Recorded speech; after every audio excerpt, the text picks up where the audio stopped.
Yang terkini dan belum pernah dikongsi sebelum ini ialah surat bertarikh 11 Februari 2020. Mohd Menteri, saya tertarik bila Mohd Menteri menyebut bahawa duit daripada tabung pakatan, daripada tabung harapan negara itu dibayar kepada hutang oleh MDB. Saya merujuk kenyataan bekas Menteri Keuangan Mohd Bagan menyebut bahawa kalau dalam isu Goldman Sachs, kalau kerajaan tidak kopoh membawa tindakan sivil, kerajaan boleh dapat banyak lagi dana dan boleh bayar lagi banyak lagi hutang ini. Jadi boleh saya minta pandangan Mohd Menteri dalam isu ini? Terima kasih. Terima kasih Yang Berhormat. Ini mengenai isu pembayaran semula, ini isu settlement MDB dengan Goldman Sachs ya. Ini saya sebenarnya ingin berterus terang kepada semua Yang Berhormat sini. Ini sebenarnya statement yang dibuat oleh mantan Peguam Negara Tan Sri Tommy Thomas. Kita mempunyai rekod yang menunjukkan bahawa pada 13 Disember 2019 kerajaan terdahulu telah menawarkan penyelesaian sebanyak $4 bilion kepada Goldman Sachs. Tetapi tawaran ini ditolak oleh Goldman Sachs. Sebaliknya, mereka telah memberi tawaran balas, counter offer, iaitu hanya $1.5 bilion.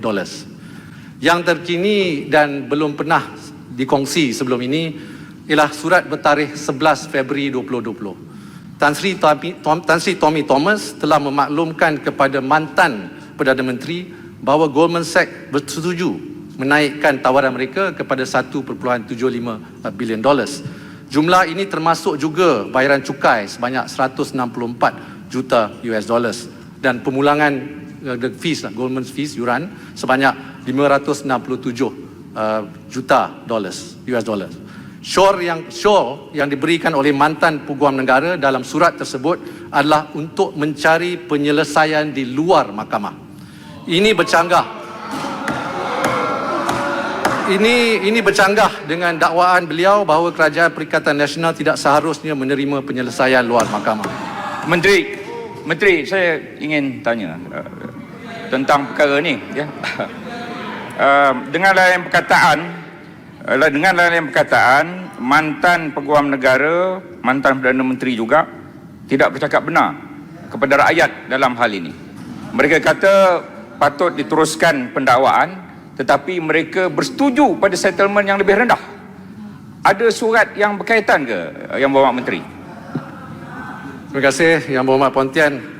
Ada surat yang tadi saya dah sebutkan. Surat itu bertarikh 11 Februari 2020. Tan Sri Tommy Thomas telah memaklumkan kepada mantan Perdana Menteri bahawa Goldman Sachs bersetuju menaikkan tawaran dan jumlah itu termasuk juga bayaran cukai yang saya sebut tadi $164 bilion. Mungkin saya habiskan dulu YB dan Masara. Melalui rundingan terkini seperti Yang Berhormat tahu, kerajaan akan menerima amount tunai sebanyak $2 bilion tanpa menolak jumlah cukai tadi. Jumlah ini adalah 42% lebih tinggi daripada tawaran terakhir yang diterima oleh Tan Sri Thomas. Tambahan, kerajaan kini menerima jaminan sekurang-kurangnya $1.4 bilion dari penjualan aset dan juga telah menerima bayaran cukai. Dengan penyelesaian ini dan jumlah yang telah diterima daripada DOJ, lebih dari $4.5 bilion US akan dikembalikan kepada rakyat Malaysia. Oh, baru tahu. Tapi kerajaan terus komited untuk mendapatkan semula aset-aset lain yang masih belum dikembalikan. Penyelesaian ini juga tidak menjejaskan tuntutan kerajaan terhadap mana-mana individu dan syarikat yang terlibat dengan skandal. Jadi dengan izin ya, untuk jawab soalan YB Maslan, dengan izin YB Pontian, at all material times the former AG was also seeking a settlement with Goldman Sachs. It is therefore disingenuous of him to say we should not have done exactly what he wanted to do in the first place. Baganlah jawab. Apa pasal Subang mau jawab? Baganlah bangun cakap ni Subang mau siapa? Ada Mansara. Diamlah balik, duduklah balik. Silakan Yang Berhormat Damansara. Ya. Masih Datuk Tua, masih Menteri. Tolong. Kepada rakan-rakan yang di sebelah sana, bila rakan-rakan berucap saya tak bising, so sekarang terbukti bahawa Damansara was controlling mantan Menteri Kewangan dulu. Sila Damansara. He control the Menteri Kewangan dulu. Tarik balik, pasti salah. Tarik. Saya jemput YB Damansara. Betul, tarik balik apanya? Masih betul. Tuduhan daripada pasti salah. Damansara run everything including Kan GSC. tak dengar. We know. Now. Tolong. Bertenang semua. YB Damansara sila. Masih. 3 soalan. Nombor 1, dalam surat yang baru dibangkitkan tadi yang bertarikh 11 hari bulan Februari. Nombor 1, adakah show dalam surat tersebut untuk menerima tawaran 1.75 bilion itu? Yang saya tahu, PH telah pun tolak tawaran tersebut. Saya ingin mengingatkan YB Damansara, kerajaan terdahulu telah mendaftarkan kes jenayah terhadap Goldman Sachs dan 17 orang pengarahnya seperti yang disebut. Tetapi sehingga kini tiada seorang pun pengarah tersebut dihadapkan ke mahkamah. Proses penyerahan pertuduhan tersebut masih belum terlaksana. Sekiranya pendakwaan dibuat di Malaysia, kesemua 17 pengarah perlu diekstradisi untuk dibicarakan di Malaysia. Proses ini tidak pernah pun dilaksanakan semasa beliau menjadi peguam negara. Ya, sekiranya proses ekstradisi ini dimulakan, tentunya akan ditentang oleh 17 pengarah tersebut. Dan tiada kepastian sama ada mereka berjaya diekstradisi ke Malaysia. Pada masa yang sama, denda kata syarikat mungkin tidak akan mencukupi untuk menanggung liability daripada bond yang akan matang pada tahun 22 dan 23. Nombor 2, dalam kenyataan yang telah pun dibuat oleh bekas AG Tan Sri Tommy Thomas, beliau tidak menyebut bahawa kerajaan tidak patut membuat penyelesaian luar mahkamah. That's also disingenuous of you to say that he said no settlement outside of the courts.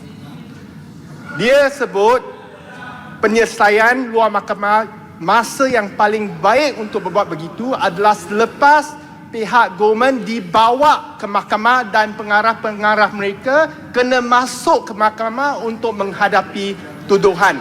That gives us the maximum leverage. I quote from his statement, the maximum leverage to obtain the highest compensation from Goldman Sachs. Soalan kedua yang mengenai sama ada 1.4 bilion guarantee yang diberi oleh Goldman Sachs. Jadi seperti mana yang Berhormat Damansara tahu, aset yang dibekukan tidak semestinya akan diterima pada nilai yang sama. Betul tak? Perkara ini jelas ketika Malaysia berusaha mendapatkan semula boat equanimity. Dari harga pembelian $250 juta, Malaysia hanya memperolehi semula $125 juta. Dan ini juga sebelum ditolak kos pemulihan dan penyelenggaraan. Begitu juga dengan kes Jet Bombardier.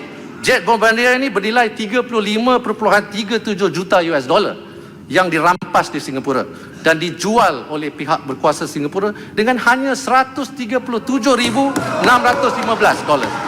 Akhirnya Malaysia hanya menerima $136,500. So ringkasnya tiada kepastian kita akan dapat merealisasikan dan mendapatkan semula nilai penuh aset yang telah dibeku dan dirampas di seluruh dunia. Dalam penyelesaian ini, jumlah yang dipersetujui adalah jumlah yang sebenar yang akan diterima oleh Malaysia. Bukan hanya sekadar nilai yang diisytiharkan dari aset yang disita.